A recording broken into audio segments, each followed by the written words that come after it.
Hello everyone and welcome to Helix Cloud Games. My name is Richie and this is CloudQuest, a cloud gaming show where we take a deep dive into one particular topic.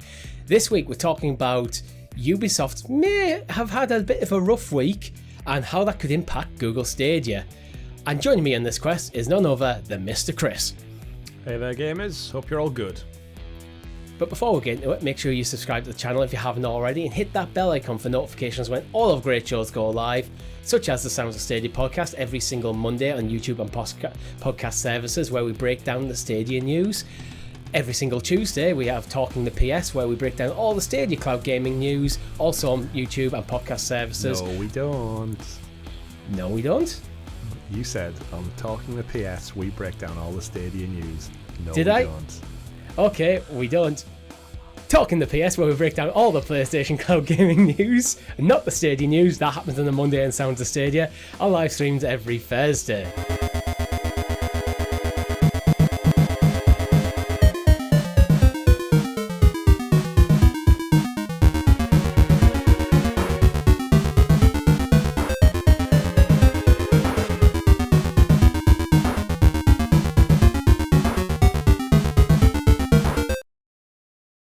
So Chris, this week we're talking about Ubisoft. So they've had some announcements, delayed a couple of games, cancelled a couple of games. And as Ubisoft are arguably the biggest, most prolific AAA developer for Stadia, I want to discuss like how this news could impact Stadia specifically. Oh, where to start? In a world where EA are bringing another AAA title outside of the cursed 5-game promise, who needs Ubisoft anymore, am I right? Yeah. We've got Jedi Fallen Order 2 on the horizon. We've got not FIFA, announced for Stadia. Announced for Stadia. Yeah, we don't know. We don't know yet. But I joke. Of course, yes, Ubisoft, the biggest supporter of cloud gaming, full stop. Let's remember they support Amazon Luna as well, massively. They've got their own Ubisoft Connect, which links all their games in across multiple platforms. I think they have been one of the biggest developers to embrace kind of cross-play, cross-progression. And let's face it, they dip the toes into a lot of stuff, hoping some of it sticks. But yes, this week's news of delays, cancellations, projects no longer being fulfilled to their full potential, it does make me wonder, and I think we've alluded to it a few times in the couple of months past on the Sounds of Stadia podcast, that Ubisoft are in an odd place right now where they arguably were the best of the big third party in terms of Activision, Blizzard and EA. And they've almost fallen from grace or rest on the laurels a little bit. And a lot of their games now are coming under much more criticism, much more copy and paste scrutiny. Yeah. And delays have happened. Obviously, I'm sure COVID in the world, but they've had lots of stuff internally going on in terms of employees not being happy and microtransactions in games and NFC, Ubisoft Quartz being announced and backtracked on. And a bunch of stuff that almost feels very un-Ubisoft. And they did announce earlier on in the summer that they would be open to being acquired when Activision were being sold and Bungie were being bought. And they came out and actively said, like, look, if someone made us an offer, we would think about it, which makes me think Ubisoft are ripe for the picking almost. And I guess the crux of this conversation today is, if Ubisoft were acquired by Microsoft, Sony, Nintendo, who knows, what impact could that actually have on cloud gaming? And more importantly, for this channel, Google Stadia, because if we lost, let's face it, if we lost this year Extraction, Skull and Bones, the recently delayed Avatar Frontiers of Pandora, Roller Champions, the Rabbids game we got, alongside all the sprinkled in old Assassin's Creed games, Far Cry games that we've had scattered throughout the year, the Ubisoft Arc games like Valiant Hearts and such, the Stadia library would look a lot thinner, and it would be missing a lot of AAA titles. And I'm not saying it's happening, but the current state of Ubisoft directly impacts Stadia. Yeah, this is the thing why we wanted to do this episode, where this episode doesn't make much sense in context if we're talking about how does Ubisoft affect Sony or Microsoft, because largely they might buy them. Yeah. Well. Beyond sales, like, yeah, if Ubisoft just stopped making games, like on the PlayStation Microsoft side of things, like, okay, Ubisoft stopped making games. on Stadia as it's only Ubisoft are the only AAA developer and publisher that we can kind of point to and go, we're very comfortable saying for definite that this game is coming, which is why it's such a potential big impact on Stadia. So yeah, I mean, they have a Ubisoft Forward scheduled for September 10th. We'll be most likely watching along and reviewing it because almost every announcement will have the huge potential and likelihood that it will arrive on Stadia. So we can watch it as Stadia fans with the confidence that we're going to leave that showcase happier than we ever have been from any showcase we've seen in the last 2 or so years. Yeah, I think the only things that don't typically come off games like the Settlers, which are very much just a PC game, although I still dispute that should come, and just accept it's mouse and keyboard only, and Google can adjust their infrastructure to accommodate for that. And things like Rocksmith, where it's got like very specific peripherals, which fair enough, really. Give me a cloud guitar. I've been air guitaring for years. Give me a cloud guitar and I'll play that game. That'd be awesome VR. It would. It really would. Imagine like Rock Band in VR. Live your best rock star life. Yeah, I could just play guitar myself. I can't, so I need plastic peripherals with coloured buttons. I could lend you a guitar. I tried the same time everyone else did in college, and it hurt my fingers, and I give up. Yeah. Stick to video games. I've been playing the bass in the wall behind me, and it's actually ruined my fingers because I'm not used to playing it. Delicate. That's a bit of a tangent. But video yeah, games. It's like video games. So I think the first one we'll look at is like Avatar, because we strongly expected to come out this year in line with the movie. True. Now it's been delayed to the financial year 2023. That means that this is a AAA game coming at the end of the year, that was coming at the end of the year to Stadia, is no longer coming this year. Mm-hmm. That does impact Google Stadia quite significantly because we don't know of anything else. We've got Saints Row coming. Yeah. And FIFA. They're the only real 2 AAA games that we know are now coming this year. And FIFA was literally only announced like this week. So yeah, so this was Skull and Bones as well. Skull and Bones. Skull and Bones is coming this year. We've got 3 AAA ones coming the back end of this year. And again, there's still time for them to announce more. Obviously, looking at this on the lighter side, you've got the fact that this means Stadia will be around, hopefully, in financial year 23-24, which at the latest takes us to March 31st, 2024. And you know what? With these newer releases of AAA games that we have had confirmed, and the fact that the library's grown past 200 games at this point, I almost feel like Google's in that deep with its library that they would actually be foolish to call it a day now, because they've got so many games ported over, and we know there's still a lot missing. And we've always said over time, the legacy games, like we keep clambering for the Arkham series and stuff brought over, but the longer Stadia lives and gets bigger and older, and we pass the 3-year anniversary, we go into year 4, these games could undoubtedly come to the library and they're safe forever on Stadia's servers as long as it keeps going. So Ubisoft are clearly all in. Their financial year has taken us to 2024, so we won't lament it too much, but it is obviously, it's another AAA game that's lost from this year's slate. Yeah, and everyone's. We should point out that it's all platforms. It's not just that. This is one of them. I think it's a good thing for the game. I actually think it's a bit of a blow for Stadia because Stadia is very light on AAA games this year. This is not going to impact Microsoft or Sony at all, really. This game not coming this year. It's like because they have a slate of AAA games coming out practically every single month. Mm-hmm. So I don't think it's going to make a dent on their mind share. But for Stadia, it's like it's one less AAA game in a year when we're not getting many.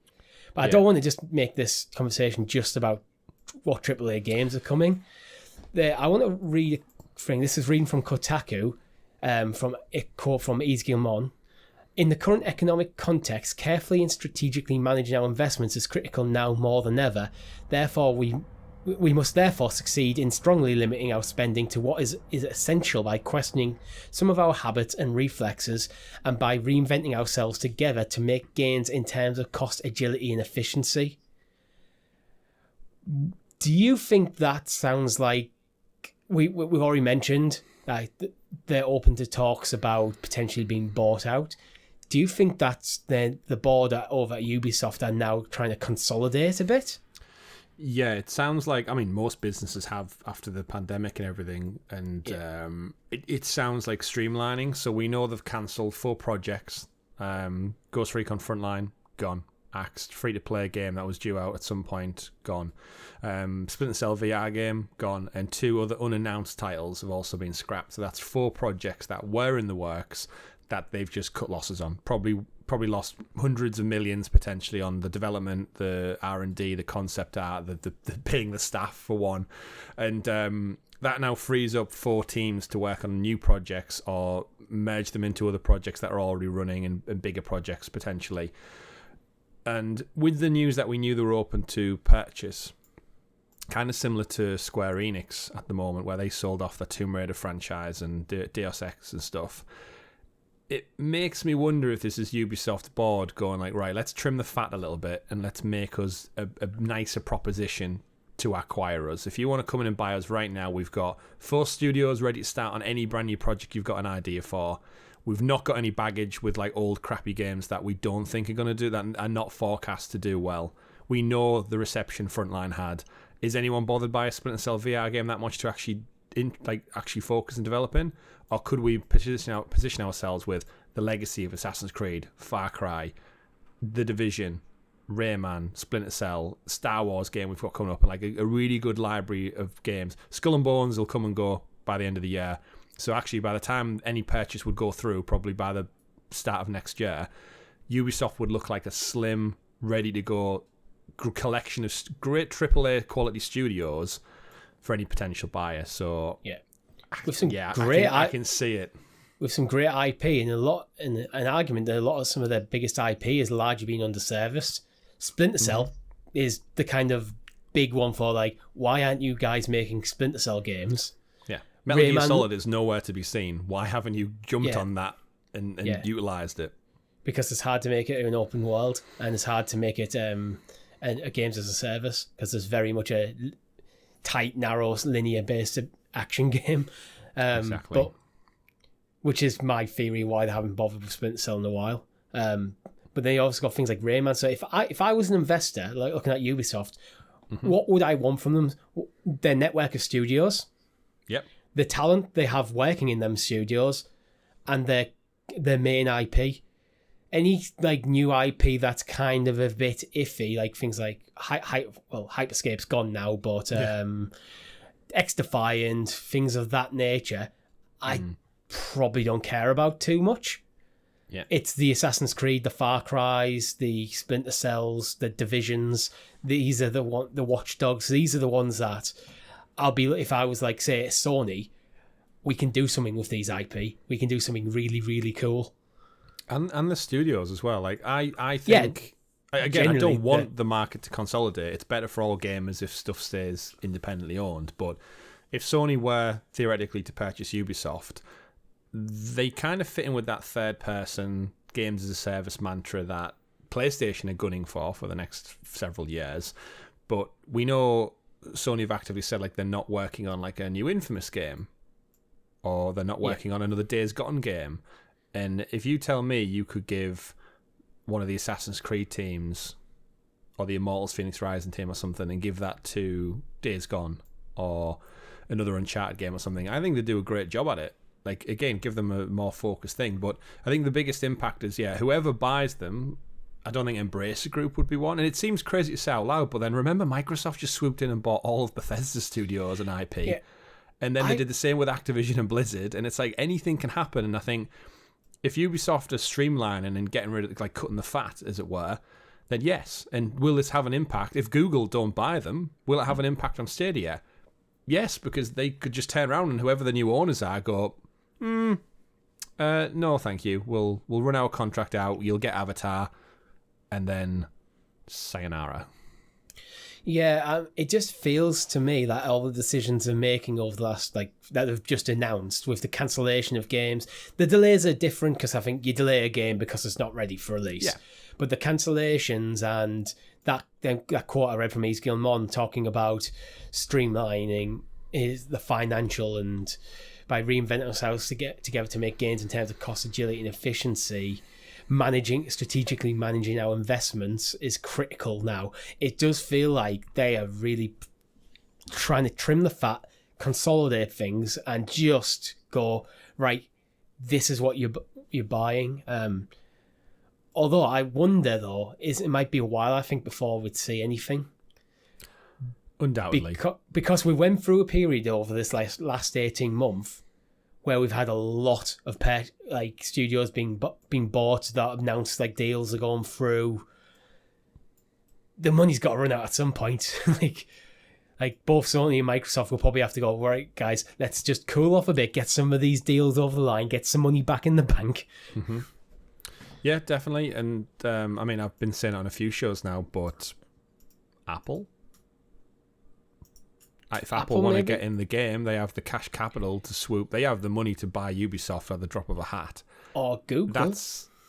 Or Google again, yeah, to bring it back around. These two mega corporations, or Amazon, want to get in on the games more. We know Amazon are doing it with Luna, Google are doing it with Stadia. I keep saying Apple are the outlier, they're the only tech company that's got so much money, and yet they're not involved in gaming directly outside of Apple Arcade and the App Store. Yeah, they have obviously Tencent. We've mentioned Tencent before. They've got their own cloud gaming platform. They're trying to push into the West with little acquisitions of shares in multiple massive companies like Epic and otherwise, and Riot. And you know what? If you look at getting the game, Google out there, we know you failed with your own studios by closing them down, for better or for worse. If you buy Ubisoft, that gives you not only a ton of quality studios, locations around the planet, but more importantly, IP that, yes, don't take them away from PlayStation and stuff, be good guy Google, but more importantly, it would help your future assets for Stadia and cloud gaming going forward, because you would have guaranteed titles in the bank to support your platform without relying on outside companies' movements. And here's the thing with if Google bought Ubisoft, it's one, you're guaranteeing the supply of Ubisoft games, but with Stadia Games and Entertainment, I think they got a bit shell-shocked by how expensive it is and how difficult it is to set up a gaming studio. Yep. Or studios. A purchase of Ubisoft, it's a bit of a guaranteed winner, to be honest, because you've got solid IP, you've got the studios who already know what they're doing, the corporate structure's already there. You might need to replace the board, depending whether you decide to keep the board on, but you might even do the thing where, you know what, we're going to keep Yves Guillemot on as a consultant for a while. Yeah, I mean, you're not going to put Phil Harrison in the head role, right? No, Jade Raymond. Get her back. Well, she's busy doing stuff with Sony now, but yeah, you're completely right. And more importantly, Yves Guillemot said this past week as part of the announcement that even though all the struggles Ubisoft are going through, they're still going to turn over about 400 million operating profit. Yeah. So if you're Google and you swoop in and buy them, even if you make the 400 million for the next several years, you'll recoup your losses eventually. Yeah. But more importantly, you're supporting your own cloud gaming platform and your future investments rather than it be swept out from underneath your nose. Yeah. And then what does your game slate look like for the next decade? If you haven't got Ubisoft games, you ain't getting Activision games, you ain't getting Bethesda games. EA might bring you FIFA once a year. Like, realistically, the future doesn't look great if you don't have these partnerships. And I think it's a really smart decision, because if you don't do it, someone else will. So whoever's balancing the checkbook... Because again, there's nothing to stop Amazon going, you know what, we've got Amazon Game Studios, we need to prop Luna up, we can read the tea leaves, we can see what's happening with these consolidations and acquisitions. Fuck it, we got billions in the bank. Jeff, Mr. Bezos, can we sign this off? And he goes, I like Assassin's Creed games, I've played one of them one time back in the day. Cha-ching, there you go, Luna, have at it. What's the financials looking like? Assassin's Creed Valhalla has earned more than $1 billion. Sold. I mean, that alone, the problem, I think that is the problem with Ubisoft right there. They're almost a bit too profitable. That makes it harder to buy, because if one game is earning $1 billion, you're looking probably hundreds of billions, potentially up hundreds of billions to buy them. Yeah, but then this is where you could get it's a market unto itself, because you've got Microsoft buying Activision Blizzard for like 67 billion. But then on the flip side, Sony got Insomniac for like 740 million. So it's like, it just depends on the way the deal wants to go through. And if the Ubisoft board, whoever the rich people are who have shares and stuff like that right now, are actively listening, and then they come in with a low ball offer, maybe that just gets it rolling with other people. And then Sony go, oh, you know what? We don't want Amazon buying them. We'll have them. And then Apple go, well, actually, we were thinking of getting... And it starts a bidding war. And that could be actually better for Ubisoft. The thing is, sometimes it might just depend on how the board are feeling. If the board are at a point where you go, you know what, we've done what we came here to do. We've done everything we can. We've made our billions. We fought off Vivendi. We fought off Vivendi. We're happy. This time we're going out in our own terms. We're happy. They might even go, you know what, we're not going to price ourselves out of the market, even though we theoretically could value ourselves even higher. We're going to take a potentially lower offer to get it to pass on the torch. Yeah. And it's one of them. Ubisoft are coming in for a lot of flack recently from me sometimes. Just you. Everyone else loves them. Just me. Just you. Yeah, just me. But I don't think, even like me, when I'm quite critical of Ubisoft's games, I always just feeling like they've just come off a factory production line and they never seem to go in beyond like an 8 out of 10 in terms of what they could do. I always feel that there is so much potential, and that's the thing that probably annoys me about them. It feels like the decisions they make, the corporate decisions they're making, is sometimes like too not corporate. They're too corporate. They're not servicing the art form enough. They're making everything is just as a very much. It feels like just the account manager, the finance people are just making all the key decisions, and the creatives are just getting make this. And so I think a change in management could be good for Ubisoft. It could be good for the industry as well. Because Ubisoft coming out, aspiring to get their games hitting their 9s and 10s out of 10s, and doing cool, new, interesting things with their IP, and not having everything just feel like a clone of each other, could be an absolute boom for the industry with the IP they have. Definitely. I'd love nothing more than to see Ubisoft come out with a new AAA IP that's story-focused. It's new, it's exciting, new characters, new world, whatever it is, sci-fi, fantasy, something like... Just something to raise eyebrows and go, oh, that doesn't look like a Ubisoft game. You go, you're right, it doesn't. It's the new Ubisoft. Get away from the fact that there is a Ubisoft game. Have it sort of like, just the games kind of stand on their own a bit. So Far Cry shouldn't just feel like a first-person Assassin's Creed with guns. Anyway, I think the thing is, what I was trying to get to was, I think you can have the games as a service stuff, free-to-play stuff, as well as the story fit stuff. Just not everything. Pick what works. You can have them both, and Ubisoft have the capacity to do both, but it feels like at the moment they've been so fixated on turning everything into games as a service, they've lost sight of what makes the games work properly. Yeah, but let's move away from this. Like, just this is not meant to be a rant about Ubisoft. It's meant about how Ubisoft can impact Stadia. Well, I mean, the reality of it all is if everything's heading south, whether they're acquired or the games just aren't good enough, it impacts their bottom line, which might in turn make them turn around and say, look, we're limited on funds maybe for these projects now, and we can't afford the losses to port the game over to extra platforms. And that might be a reality where you see Roller Champions come later. It might be where you see Hyperscape not come to Stadia or Luna. It might be a case of the Prince of Persia remake doesn't get announced or come, and then if that rot starts to settle in and they aren't seeing the return on investment, which we know a lot of other developers aren't, that's why we're not getting sequelized sports franchises, it might turn around on the next bunch of game slates, all of these 4 cancelled projects, whatever the 4 new ones that replace them are. They might honestly just look at cloud gaming and go, it's not ready yet. We'll be back in 10 years. And that would be a big blow for Google and Amazon Luna and the wider cloud gaming space. So Ubisoft, it's a big fish in this pond, and we need them to keep swimming and doing well at the moment to help Stadia, because until all the other companies out there start helping out and chipping their games and porting them over, we don't know what 2K are doing. We don't know what Rockstar want to do. EA giving us FIFA, but will we get Star Wars? Ubisoft are the tried and true method, and I think Stadia and Luna probably wouldn't be where they are today if it wasn't for Ubisoft support. So we all want them to do well, and folks.